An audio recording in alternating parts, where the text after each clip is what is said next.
Marilah kita panjatkan pujian dan puji syukur kehadirat Allah Subhanahu wa Ta'ala yang mana telah melimpahkan hidayah dan hidayahnya kepada kita semua sehingga kita dapat berkumpul di acara pada siang hari ini, yaitu acara diseminasi budaya positif di SD Negeri Jatisawit 04 modul 1.4.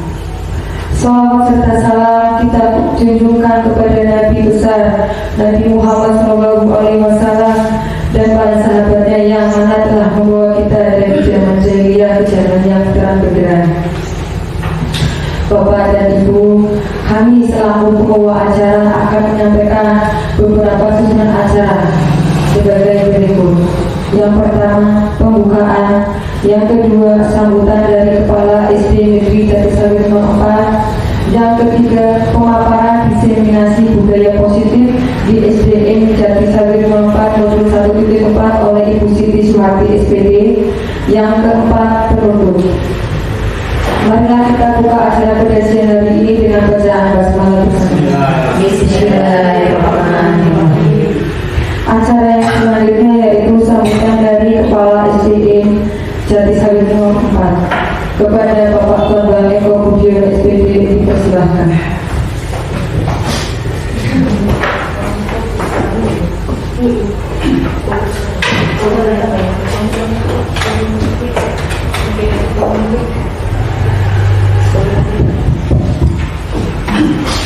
Assalamualaikum warahmatullahi wabarakatuh. Waalaikumsalam warahmatullahi wabarakatuh.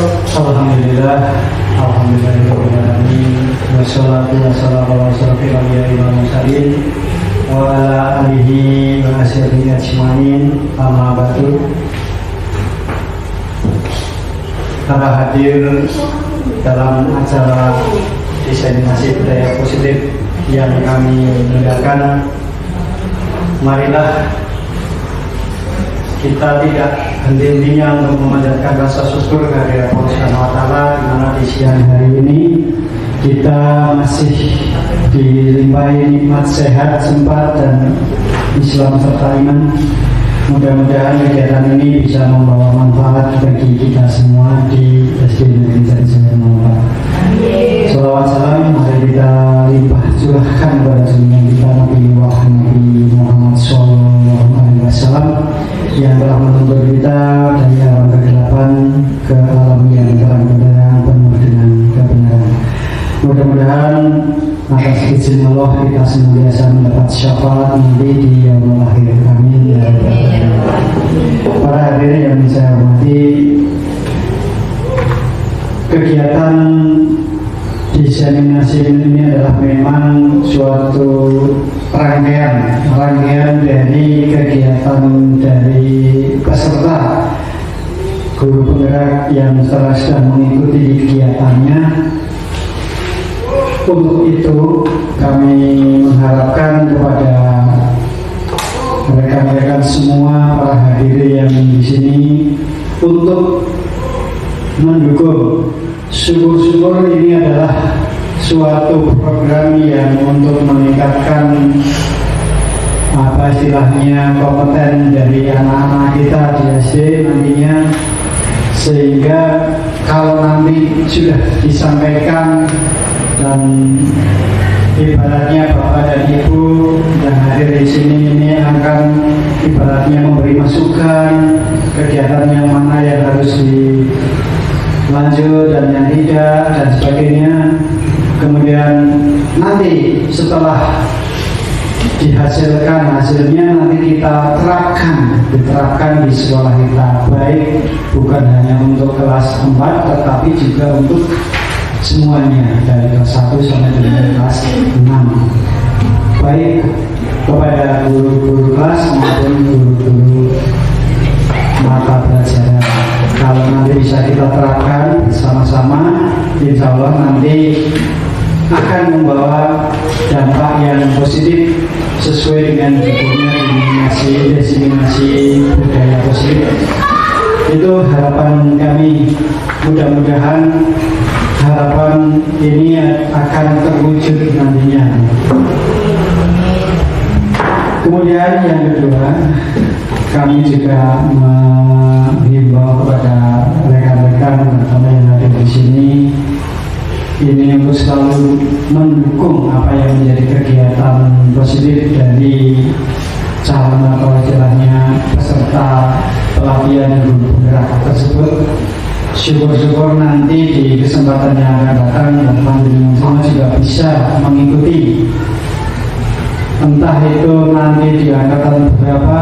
Kalau memang kita sudah punya hati dengan ketulusan, dengan muncul dari kehendak sendiri, insya Allah nanti kampanye semua juga akan mampu melaksanakannya. Memang kalau dilihat dari kegiatannya luar biasa, menyita waktu, tenaga dan pikiran. Juga waktu itu yang jelas kalau pandangan semua itu terutama di rekan-rekan di sini adalah ibu-ibu, itu otomatis jelas terkendala untuk mengasuh putra putrinya. Kebetulan berarti putra putrinya sudah besar dan sudah sekolahnya sudah di tempat lain dan bisa mandiri, insya Allah di sana ya alhamdulillah bisa mengikuti dengan membagi waktu yang ada di sekolah maupun di rumah. Mudah-mudahan panjenengan semua juga nantinya bisa melaksanakan hal tersebut. Itu yang perlu saya sampaikan di awal kata. Mudah-mudahan apa yang menjadi harapan kami ini nanti bisa terlaksana berkat kerjasama kita semua. Kemudian kami akhiri. Wassalamualaikum warahmatullahi wabarakatuh. Waalaikumsalam warahmatullahi wabarakatuh. Untuk Ibu Siti Suwati dipersilakan.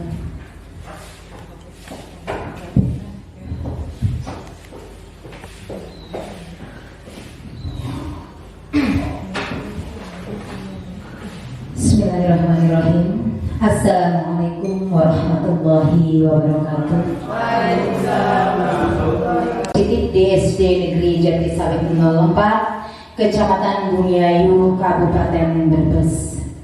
Yang saya hormati Bapak Kepala SD Negeri Jatisawit 04, Bapak Bambang Eko Budiono, Sarjana Pendidikan, serta rekan-rekan Dewan Guru SD Negeri Jatisawit 04 yang saya banggakan serta saya cintai. Aman dan penerapan pengalaman budaya positif. Di sini kenapa? Karena budaya positif ini adalah membangun budaya positif di sekolah. Ini tentunya menjadi tanggung jawab seluruh elemen yang ada di sekolah. Di sini nanti ada juga tujuan, ya. Apa tujuannya? Di sini untuk membangun, menumbuhkan budaya positif dalam diri setiap elemen di sekolah sehingga budaya positif terlihat dalam gambaran sikap dan perilaku seluruh elemen di sekolah. Untuk pertama di sini ada penyebaran pemahaman budaya positif. Yang pertama di sini ada konsep disiplin positif dan motivasi. Yang pertama di sini ada makna disiplin positif. Ya, mungkin ibu bapak juga sudah tahu ya apa sih yang dimaksud dengan disiplin positif. Ibu bapak barangkali ada yang memberikan di sini penjelasan tentang disiplin positif. Bapak barangkali,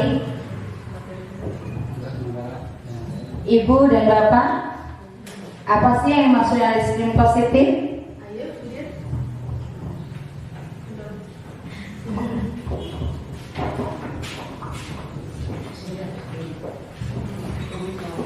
Untuk disiplin positif yang akan diterapkan di sini, yang dimaksudnya kemungkinan besar ya, kalau sesuai dengan apa yang disampaikan Dayang, ini adalah membimbing anak ini dalam koridor menuju hal-hal yang positif, baik dari tutur kata, tingkah laku, perilaku dan sebagainya. Itu adalah yang mengarah kepada hal-hal yang positif. Karena disiplin itu kadang-kadang bisa diartikan anak-anak itu disiplin, tetapi disiplinnya itu hal-hal yang tidak baik, itu ada juga namanya disiplin yang negatif. Itu kita mengharapkan disiplin yang positif. Itu kira-kira untuk pendapat kami seperti itu. Oke, terima kasih untuk Bapak Bambang Eko. Di sini disiplin positif. Jadi bahwa pengertian di sini disiplin ini tadi kita melakukan sesuatu yang positif ya Pak. Jadi dilakukan seseorang di sini untuk berusaha patuh dan memiliki kecenderungan di sini untuk berbuat yang lebih positif. Positifnya di sini tadi disiplinnya disiplin yang positif. Disiplin di sini banyak orang yang memaknai sebagai suatu yang dilakukan seseorang pada orang lain untuk mendapatkan ketidaknyamanan serta sering dihubungkan dengan tata tertib yang berkaitan dengan sanksi dan hukuman bagi yang melanggarnya. Jadi di sini lebih ke kepatuhan. Di sini kepatuhan dan memiliki kecenderungan ketidaknyamanan ketika di sini tidak melakukan atau sering dihubungkan dengan tata tertib yang berhubungan yang berkaitan dengan sanksi dan hukuman bagi yang melanggar. Ya, karena di sini tadi budaya positif, jadi disiplinnya ini lebih ke arah yang positif. Nah, sesuai dengan Ki Hajar Dewantoro di sini mengumpamakan sekolah ini sebagai sebuah ladang tempat persemaian bibit.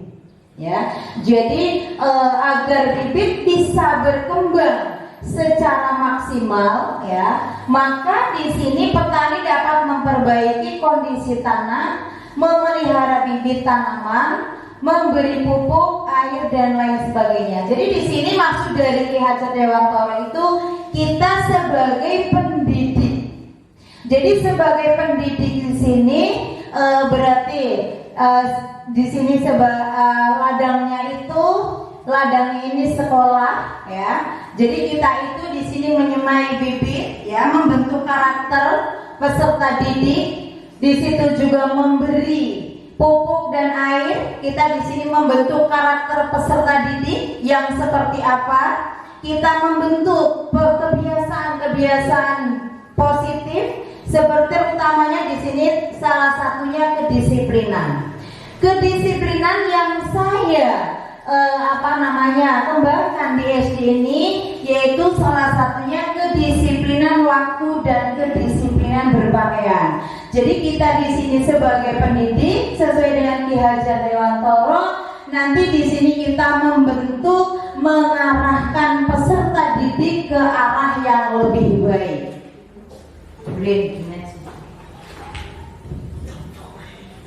Nah, tadi dalam membantu siswa tumbuh maksimal menjadi karakter profil pelajar Pancasila. Di sini yang pertama dengan membangun budaya yang positif yang berpihak pada murid, membangun keyakinan atau visi sekolah yang menumbuhkan dan mengembangkan budaya positif. Dengan mewujudkan budaya positif, di sini perlu adanya disiplin positif, Ibu Bapak. Jadi ketika kita ingin menumbuhkan, mengembangkan budaya positif, ya kita harus mengembangkan disiplin positif. Bagaimana caranya ketika kita ingin mengembangkan budaya positif terhadap peserta didik? Dimulai dari dalam diri. Dari dalam diri terlebih dahulu. Setelah kita dari dalam diri memberikan aksi nyata, memberikan perlakuan atau aksi-aksi yang real dan memberikan contoh kepada peserta didik. Jadi di sini sistemnya jangan hanya menyuruh, ya, jangan menyuruh dulu, tapi kita memberikan contoh terlebih dahulu dari dalam diri. Kita lakukan terlebih dahulu dari dalam diri. Ini dengan cara kita melakukan dulu, okay? Jadi di sini nanti yang akan kita bahas tentang konsep disiplin positif dan motivasi melakukan disiplin positif dalam budaya positif.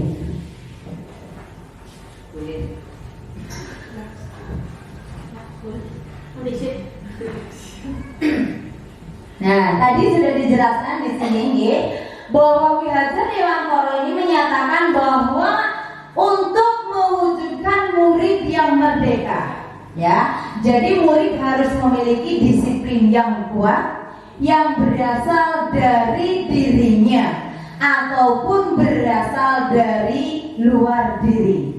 Ya, jadi yang dinyatakan dalam di sini ada bukunya yaitu Pemikiran, Konsepsi, Keteladanan, Sikap Merdeka, ya, sesuai dengan cetakan kelima tahun 2013, halaman 470 yang berbunyi, di mana ada kemerdekaan, disitulah ada disiplin yang kuat. Jadi ketika di sini ada disiplin yang kuat, budaya positif yang kuat, disitulah ada kemerdekaan. Seperti itu. Sungguhpun disiplin itu bersifat self-disiplin, ya, yaitu kita sendiri yang mewajibkan kita dengan sekeras-kerasnya, tetapi itu sama saja, sebab jikalau kita tidak cakap melakukan self-disiplin, ini wajiblah penguasa lain mendisiplin diri kita. Jadi ketika kita tidak self-disiplinnya belum kuat, ini harus ada tetap penguasa lain. Jadi di sini yang self-disiplinnya itu maksudnya siswa. Jadi self-disiplinnya belum kuat, penguasa lainnya itu kita sebagai pendidik, dan peraturan demikian itulah harus ada di dalam suasana yang merdeka. Nah, maksudnya apa sih merdeka di sini? Jadi bukan merdeka itu bebas dari segala-galanya. Tetapi merdeka menurut Ki Hajar Dewantara ini, merdeka iku jarwannya Noramung lepasing pangreh ning uga kuat kuasa aman diri piyangga.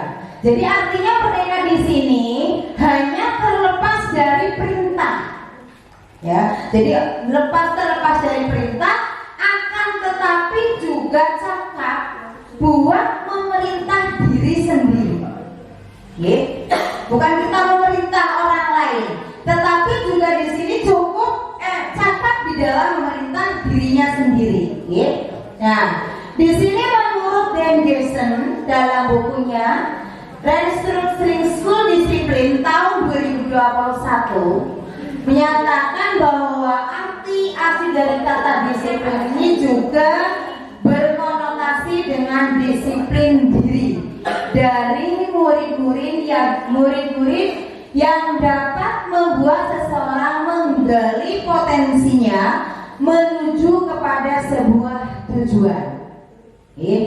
Sesuatu yang dihargai dan bermakna. Jadi bagaimana di sini cara mengontrol diri dan bagaimana menguasai diri untuk memilih tindakan yang mengacu nilai-nilai yang dihargai. Jadi dengan kata lain, nanti seseorang yang memiliki disiplin itu yang seperti apa? Memiliki disiplin diri itu yang seperti apa? Jadi mereka ini bisa yang bertanggung jawab terhadap apa yang dilakukannya. Karena mereka berdasarkan tindakan mereka pada nilai-nilai kebajikan.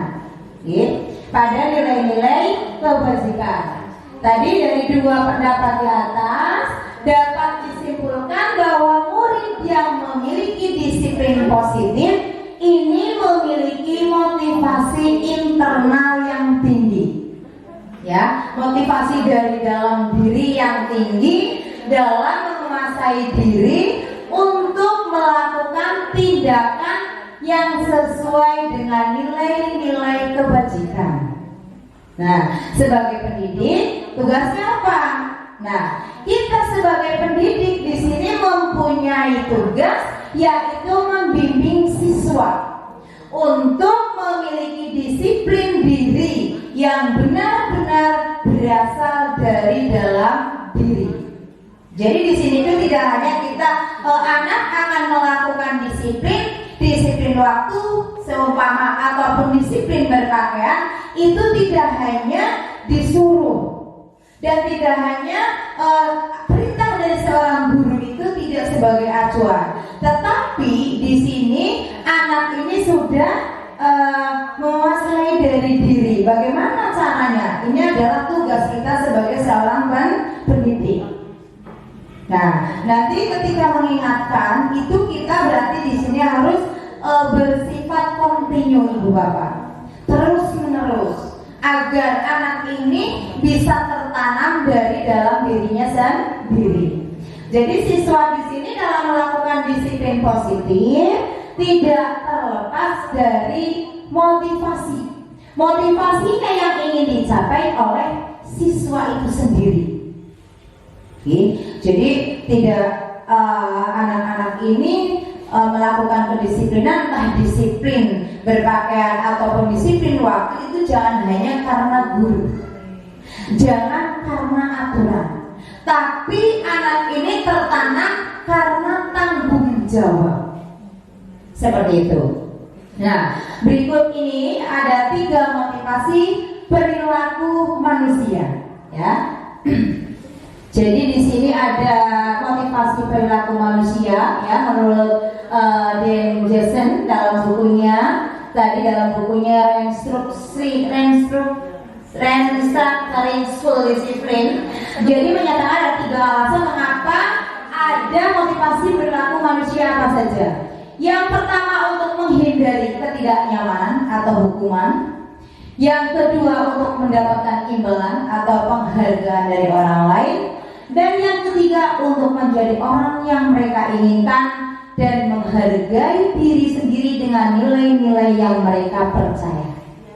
Ya, jadi di sini untuk motivasi perilaku manusia itu sebetulnya ada 3, Ibu Bapak. Di sini yang lebih positif itu yang nomor 3. Jadi untuk menjadi kita melakukan motivasi perilaku manusia di sini untuk menjadi orang yang mereka inginkan dan menghargai diri sendiri, dan dengan diri sendiri dengan nilai-nilai yang mereka percaya. Ya, jadi harus ditanamkan di dalam jiwa murid-murid. Ini motivasi yang nomor 3. Oke, jadi jangan di sini mendapatkan anak akan melakukan disiplin karena ada imbalan. Kamu besok pakai seragam yang lengkap, besok sama ibu kasih permen, misalnya taruh seperti itu. Oke, jadi kita menanamkan di sini motivasi perilaku manusia ini yang nomor 3. Karena dengan memiliki motivasi tersebut, mereka telah memiliki motivasi intrinsik dari dalam diri, motivasi dari dalam diri yang akan berdampak dalam jangka panjang.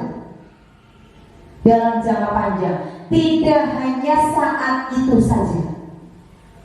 Motivasi yang tidak akan terpengaruh pada adanya hukuman atau hadiah. Jadi mereka tanpa tidak diberi hukuman ataupun hadiah, anak ini tetap akan melakukan dengan penuh tanggung jawab. Seperti itu. Jadi mereka tetap berperilaku baik dan berlandaskan nilai-nilai kebajikan karena mereka ingin menjadi orang yang menjunjung nilai-nilai yang mereka hargai. Seperti itu. Jadi tanpa imbalan, tanpa hukuman, anak ini akan tetap melakukan. Next book. Nah, yang ketiga ini ada keyakinan kelas. Apa sih di sini yang dinamakan keyakinan kelas itu? Nah, jadi setiap tindakan atau perilaku yang kita lakukan di dalam kelas ini dapat menentukan terciptanya sebuah lingkungan positif. Loh, kok tindakan keyakinan kelas bisa menciptakan lingkungan yang positif? Nah, kenapa? Karena ketika kita sudah membuat keyakinan kelas di awal pembelajaran, ini nanti semua warga kelas, bukan warga sekolah, di mana warga kelas itu ada guru dengan murid, jadi akan dijadikan suatu kebiasaan positif, ya, yang akhirnya akan membentuk sebuah budaya positif. Misalnya setiap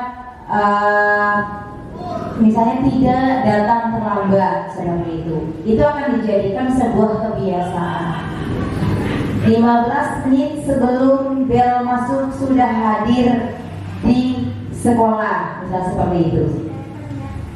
Selalu menjaga kebersihan diri, kebersihan kelas, bahkan kebersihan sekolah. Nah, ini ketika kita membuat keyakinan kelas dijadikan sebuah kebiasaan, ini akan menumbuhkan sebuah budaya positif. Seperti itu. Jadi dalam mewujudkan perilaku warga sekolah yang memiliki budaya positif, ini harus disepakati ibu-ibu, diciptakan dan disepakati. Ketika kita membuat keyakinan kelas, itu berarti disepakati oleh guru kelas dan siswanya. Dan ketika sudah disepakati dan di sini ada nilai-nilai kebajikan, ya, yang disepakati bersama, ini insya Allah akan dilaksanakan oleh siswa atau peserta didik dengan penuh tanggung jawab, seperti itu. Jadi mengapa keyakinan kelas, mengapa tidak peraturan kelas saja? Jadi suatu keyakinan ini akan lebih memotivasi seorang dari dalam. Jadi bukan lebih peraturan kelas, tetapi keyakinan, atau memotivasi secara intrinsik. Jadi akan lebih bergerak dan bersemangat di dalam menjalankan keyakinannya daripada hanya mengikuti serangkaian peraturan yang mengatur atau tentang peraturan. Jadi mereka malah justru akan melaksanakan dengan keterpaksaan. Nah, next Bu. Nah, bagaimana di sini keyakinan kelas yang akan kita buat itu seperti apa? Jadi keyakinan kelas itu harus bersifat abstrak, Ibu Bapak. Terus yang kedua, keyakinan kelas itu harus berupa pernyataan-pernyataan universal atau bersifat umum. Yang ketiga, pernyataan keyakinan kelas senantiasa dibuat dalam bentuk positif, yang baik-baik, yang positif-positif. Terus keyakinan kelas juga tidak terlalu banyak, mudah diingat dan dipahami oleh semua warga kelas. Keyakinan kelas sebaiknya sesuatu yang dapat diterapkan di lingkungan, ya, karena kita di lingkungan sekolah, ya kita buat keyakinan kelas itu yang bisa kita terapkan di lingkungan sekolah. Tentunya sesuai dengan kondisi, sesuai dengan kondisi. Semua warga kelas hendaknya ikut berkontribusi dalam pembuatan. Ya, jadi nanti semua siswa itu memberikan pendapat-pendapat, jadi nanti kita buat di sini. Jadi semua warga kelas itu ikut berkontribusi, ikut iuran pendapat seperti itu. Terus keyakinan kelas juga harus lewat kegiatan curah pendapat. Jadi tidak hanya menurut gurunya saja, ya. Jadi di sini tetap ada curah pendapat, ya, atau musyawarah. Terus bersedia meninjau kembali keyakinan kelas dari waktu ke waktu. Jadi ketika kita membuat keyakinan kelas, orang dijual keluar, orang kuis. Nah, jadi kita tetap harus meninjau bagaimana keyakinan kelas ini, ya. Di sini keyakinan kelas kita berjalan apa tidak. Ketika tidak berjalan, nah, makanya di situ kita harus meninjau berjalan atau tidaknya, kita akan tahu, ya. The next book. Nah, yang keempat, di sini ada kebutuhan dasar manusia, ya. Tentunya, ya, seluruh tindakan manusia ini sebetulnya mempunyai tujuan tertentu, Ibu Bapak. Tidak mungkin apa yang kita lakukan, yang kita kerjakan tidak mempunyai tujuan. Jadi semua yang kita lakukan, semua yang kita kerjakan, ini adalah usaha terbaik kita untuk mendapatkan apa yang kita inginkan. Seperti contoh, kita ingin menjadi guru yang baik, ingin menjadi guru yang sukses. Suksesnya bukan sukses dalam arti kita mendapatkan di sini bayaran yang besar, tapi suksesnya kita ini di sini kita harus bisa menuntun semua peserta didik menuju ke arah yang lebih baik dan membentuk karakter-karakter yang lebih baik. Seperti itu. Jadi bisa memajukan pendidikan terutama di lingkungan sekolah masing-masing. Syukur kita bisa menggerakkan komunitas seperti itu. Nah, jadi yang kita ingin sebetulnya saat itu kita sedang memenuhi satu atau lebih dari satu kebutuhan dasar kita. Apa sih di sini Ibu Bapak kebutuhan dasar kita? Kebutuhan dasar kita itu ada 5 Ibu Bapak. Yang pertama itu kebutuhan untuk bertahan hidup, ya, atau survival. Terus yang kedua kebutuhan cinta dan kasih sayang, ya, cinta dan kasih sayang atau love and belonging. Yang ketiga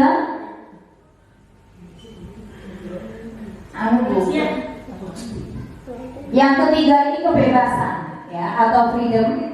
Yang keempat kesenangan atau fun, dan yang keempat ini kekuasaan atau power. Ini adalah kebutuhan dasar manusia.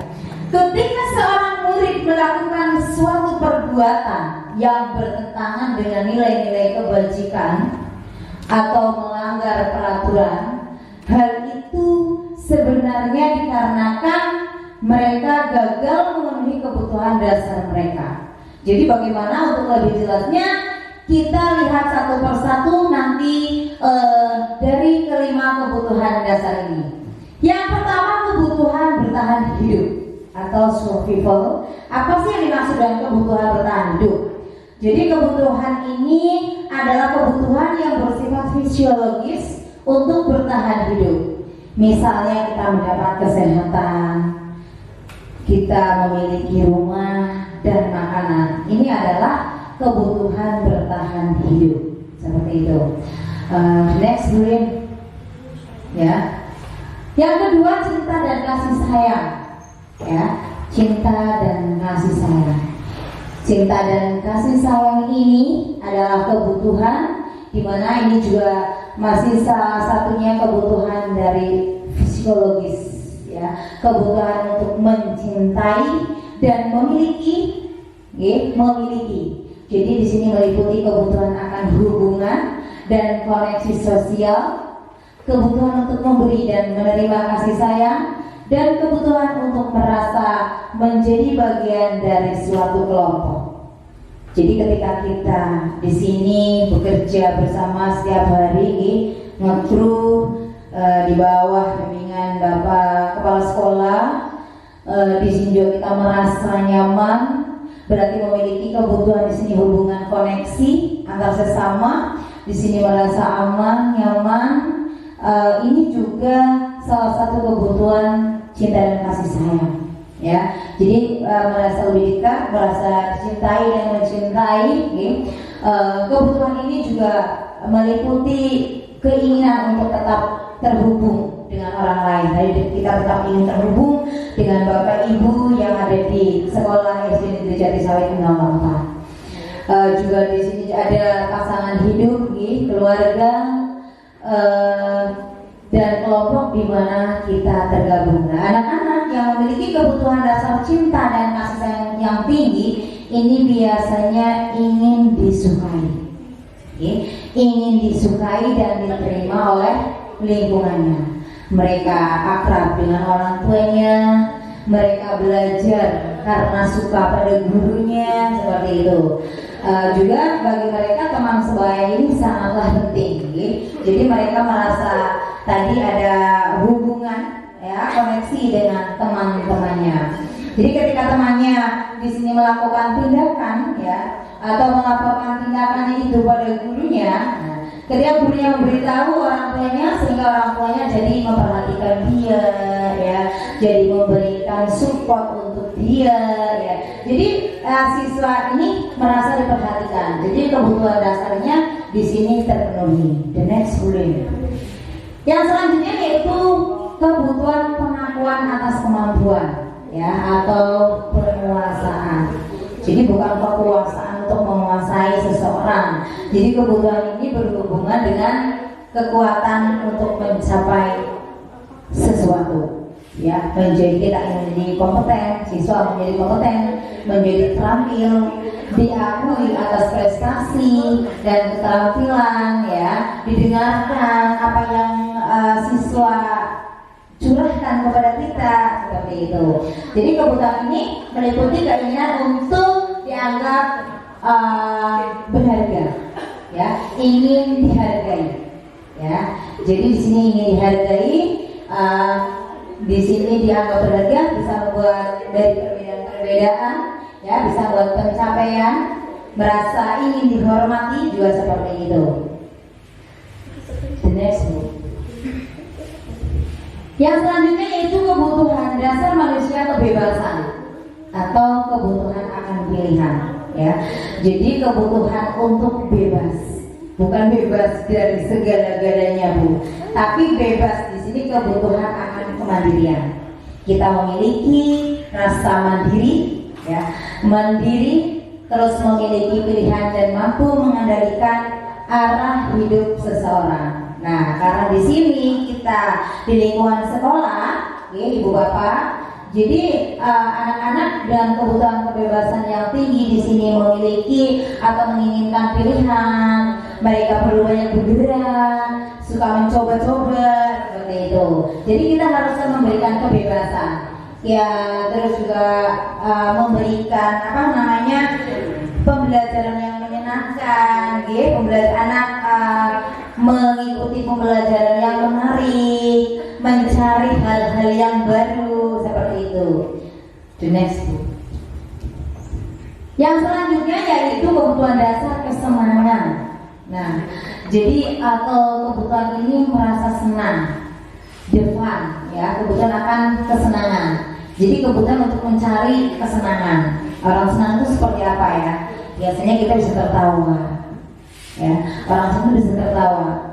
Terus juga selain tertawa bisa bermain dengan bebas, ya, bermain dengan tidak ada kekangan seperti itu. Jadi di sini bisa dibayangkan ketika kita membentuk peserta didik tidak memberikan kebahagiaan, Ibu Bapak, tidak memberikan kesenangan, ya. Bagaimana? Di sini akan menyedihkan, ya. Sesuai dengan gestur menghubungkan kebutuhan dan kesenangan dengan belajar, ya. Di sini ada contoh, nah, seperti saat mereka bermain.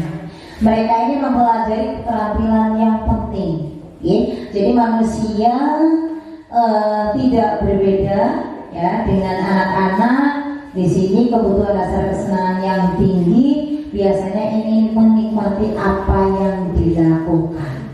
Jadi ketika mereka melakukan hal yang disenangi, melakukan hal yang disukai, ya, di sini mereka akan merasa senang, seperti bergurau, bercanda, seperti itu. The next one. Nah, yang kelima tadi budaya positif ini ada posisi kontrol, ya. Posisi kontrol, Ibu Bapak, sesuai dengan English Jason dalam bukunya Restructuring School Discipline, ya, tahun 98 mengemukakan bahwa guru ini perlu meninjau kembali tentang penerapan disiplin. Di mana? Di dalam ruang-ruang kelas kita selama ini, ya.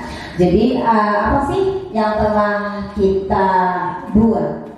Apa sih yang telah kita ciptakan, ya? Jadi apakah telah efektif? Apakah sudah berpusat memerdekakan terhadap peserta didik dan memandirikan muridkah, atau bagaimana, ya, atau mengapa? Nah, jadi melalui serangkaian riset dan bersandar pada teori kontrol ini, ya, jadi ada kesimpulan, ada 5 posisi kontrol, Ibu Bapak.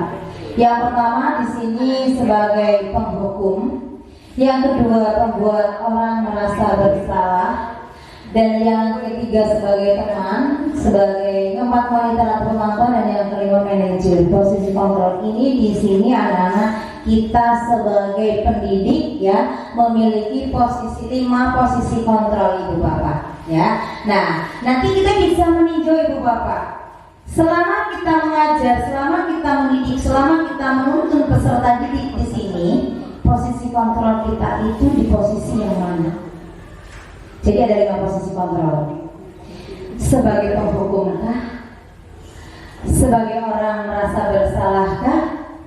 Sebagai temankah? Atau sebagai manajer? Nah, di sini saya pribadi masih posisi kontrol, posisi saya di sini sebagai penghukum Ibu Bapak dan sebagai pemantau. Nah, tetapi yang dianjurkan di sini kita sebagai pendidik di sini itu harus sebagai manajer Ibu Bapak. Ya, sebagai manajer. Jadi kita sering jadi kalau sebagai penghukum bagaimana sih di sini Ibu? Jadi kalau kita sebagai penghukum ini bisa ketika menghukum bisa menggunakan hukuman fisik maupun verbal ya. Jadi terkadang tidak mengerjakan PR, lari 10 keliling, tidak mengenakan dasi, upacara dengan kaki 1 diangkat, itu tidak boleh ya. Jadi kita itu berarti masih posisi kontrolnya sebagai penghukum. Nah, di sini kita sebenarnya di sini harusnya diajar itu sebagai manajer. Nah, boleh the next boleh.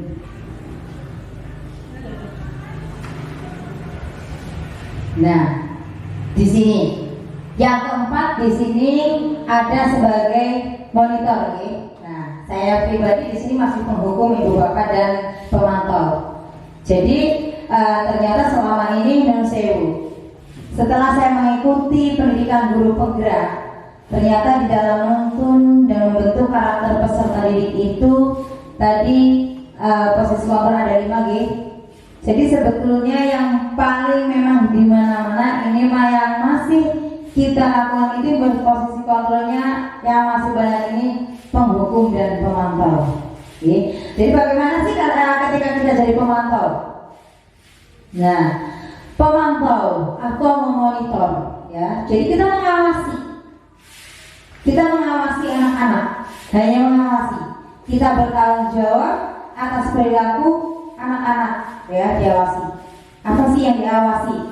Dari anak masuk jam 7 sampai selesai KBM, kita di sini mengawasi anak-anak ya. The next rule. Nah, posisi hal lain yang mungkin timbul ketika kita hanya mengawasi, ini hanya akan bertindak untuk guru tertentu, jadi tidak untuk guru lainnya. Nah, di sini nanti anak ini akan bergantung hanya sama. Di sini lebih condong anak ini lebih patuh terhadap guru kelasnya. Nah, jadi tidak ketika misalnya siswa kelas 4 diberikan arahan masukan oleh guru kelas 6, mungkin hanya melaksanakan saat itu saja. Nah, tetapi ketika kita karena di sini kita itu masih hanya sebagai pemantau Ibu Bapak, ya pemantau saja. Ya, jadi ketika kita saat mengawasi, kita bertanggung jawab itu hanya mengawasi saja. Nah, jadi di sini dengan menggunakan terkadang ketika sanksi ataupun konsekuensi. Nah, di sini ada. Jadi nanti ketika anak melakukan apa yang telah kamu lakukan, misalnya, nah sanksinya apa, konsekuensinya apa. Nah, di sini jadi kita lebih mengandalkannya penghitungan dan catatan. Ya, kamu sudah melakukan pelanggaran, ibu skors seperti itu. Ya, dan yang digunakan itu sebagai bukti perilaku seseorang. Nah, bagaimana di sini ya? Jadi posisi ini dengan tadi memberikan catatan, dengan kita membuat daftar cek ya.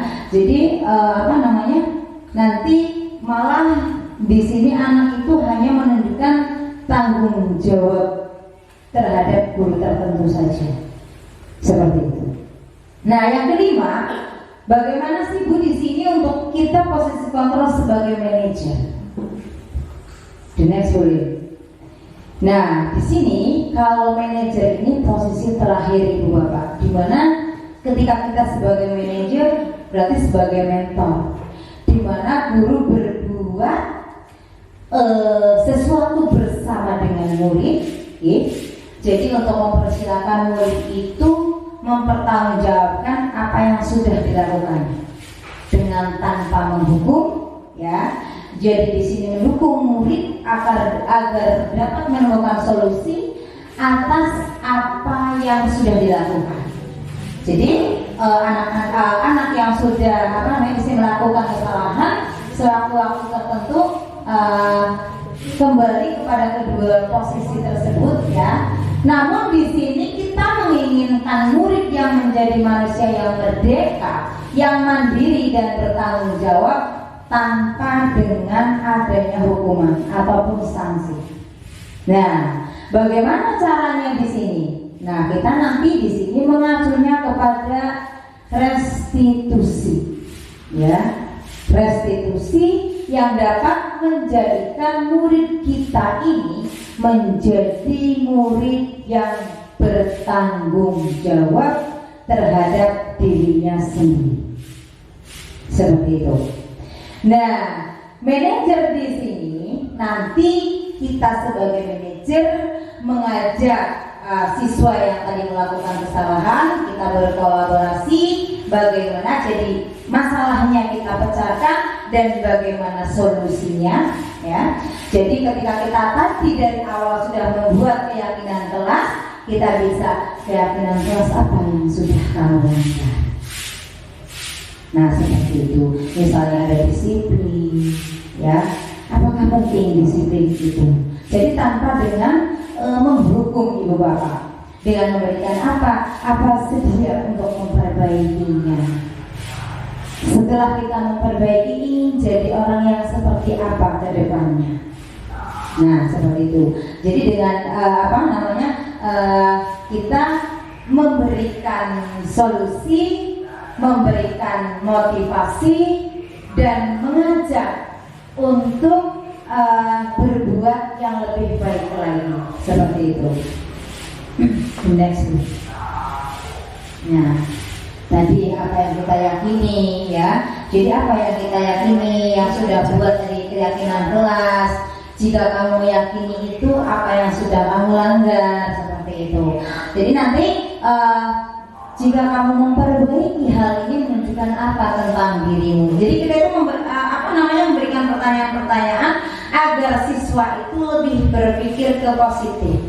Nah, dari situlah nanti anak-anak itu akan timbul dari dalam diri. Oh iya, ternyata saya sudah melanggar. Ternyata kedisiplinan itu sangat penting buat saya. Nah, apa yang akan saya lakukan ke depannya? Seperti itu. Jadi ketika anak telat, kenapa kamu telat? Kenapa kamu tidak mengenakan dasi? Nah, kita itu sebenarnya disitu tidak apa-apa.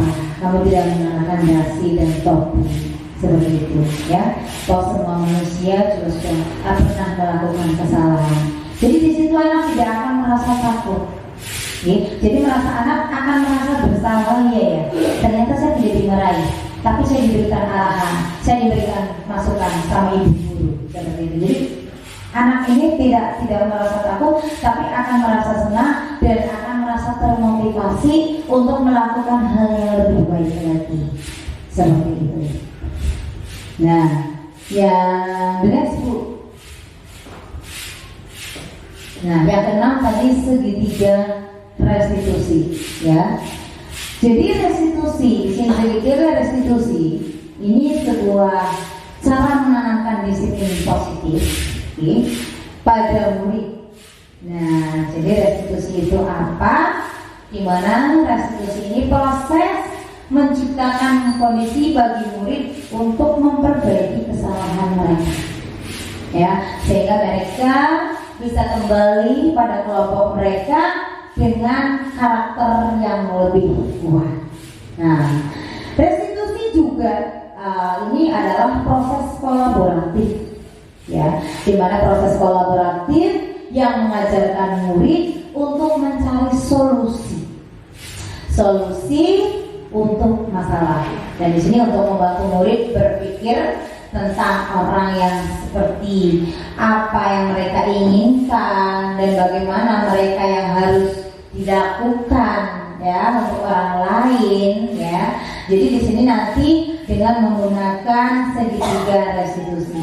Restitusi ini membantu murid menjadi lebih memiliki tujuan yang jelas, ya, tujuan yang jelas dan memulihkan dirinya setelah berbuat salah. Jadi setelah melakukan salah, orang angan-angan, tidak hanya aku merasa bersalah terus. Jadi justru ketika kita melakukan dengan segitiga restitusi, anak ini segera pulih, ya, rasa stresnya itu rasa pulih. Takutnya kan kita tidak berikan atau di sini sebuah hukuman ancaman, ya. Akhirnya anak itu akan tumbuh, gitu. Di sini termotivasi. Ayo gurunya juga tadi hanya memberikan arahan, masukan seperti itu dan mengajak untuk berbuat yang lebih baik lagi, untuk memperbaiki lagi seperti itu. Jadi penekanannya di sini bukanlah pada bagaimana berperilaku untuk menyenangkan orang lain atau menghindari ketidaknyamanan. Namun di sini tujuannya menjadi orang yang lebih menghargai nilai-nilai kebajikan yang mereka percayai. Seperti itu. Sebelumnya kita telah belajar tentang teori kontrol tadi, ya, bahwa pada dasarnya kita memiliki motivasi intrinsik juga. Melalui restitusi, ketika murid berbuat salah, ini guru atau pendidik akan menanggapi dengan cara yang memungkinkan murid untuk membuat evaluasi internal, ya. Jadi tentang apa yang dapat mereka lakukan untuk memperbaiki kesalahan mereka dan mendapatkan kembali ini, ya, mereka kembali lakukan untuk memperbaiki kesalahan mereka dan mendapatkan kembali harga dirinya. Jadi restitusi ini sebetulnya menguntungkan korban, tetapi juga menguntungkan orang yang telah berbuat salah, ya. Ini sesuai dengan prinsip dari teori kontrol William Glasser tentang solusi menang-menang, ya. Jadi cirinya bagaimana sih ciri-ciri restitusi yang membedakannya dengan program disiplin? Yang pertama, restitusi ini bukan untuk menebus kesalahan, namun untuk belajar dari kesalahan. Yang kedua, restitusi ini memperbaiki hubungan, ya, memperbaiki hubungan bagi murid dengan guru, ya. Terus restitusi juga adalah tawaran, bukan paksaan. Apa yang akan kamu lakukan setelah ini, ya? Apa yang kamu inginkan setelah tahu bahwa misalnya kedisiplinan ini sangat penting untuk diri kamu, seperti itu. Jadi ini tawaran, bukan paksaan. Restitusi di sini juga menuntun untuk melihat ke dalam diri, ya, untuk melihat ke dalam diri. Nah, itu tadi ciri-ciri restitusi yang membedakan dengan program disiplin lainnya. Ibu Bapak ada 4, ya, dimana di sini restitusi ini mencari kebutuhan dasar yang mendasari tindakan. Nanti lebih jelas lagi kita bisa melihat video, ya. Di sini saya tampilkan, di situ ada video YouTube Bu Lina, coba diputarkan walaupun tidak full, setidaknya ada video.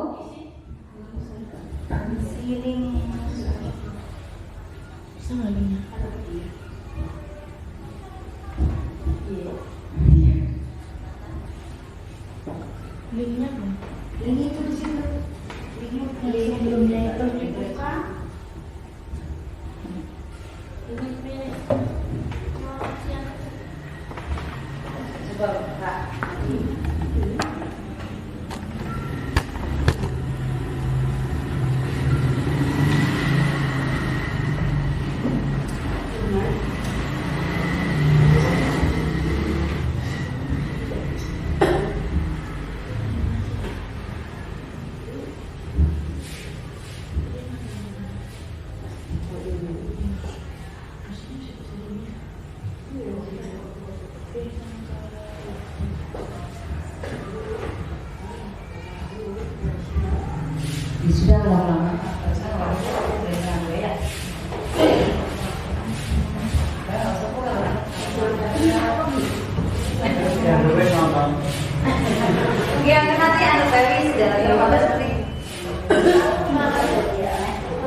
Jadi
ya itu tadi ya penampilan video untuk tidak full gitu. Jadi ada gambaran nanti ketika kita di sini melakukan tahap segitiga restitusi gitu.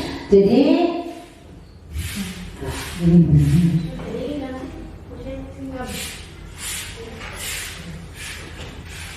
nah, tadi itu yang sudah saya paparkan tentang penyebaran pemahaman budaya positif, diseminasi budaya positif di SD Negeri Jatisari 4. Besar harapan nanti kita bisa bersama-sama untuk membentuk karakter ya atau meningkatkan kedisiplinan atau budaya positif di dalam kegiatan pembelajaran di SD Negeri Jatisari 4.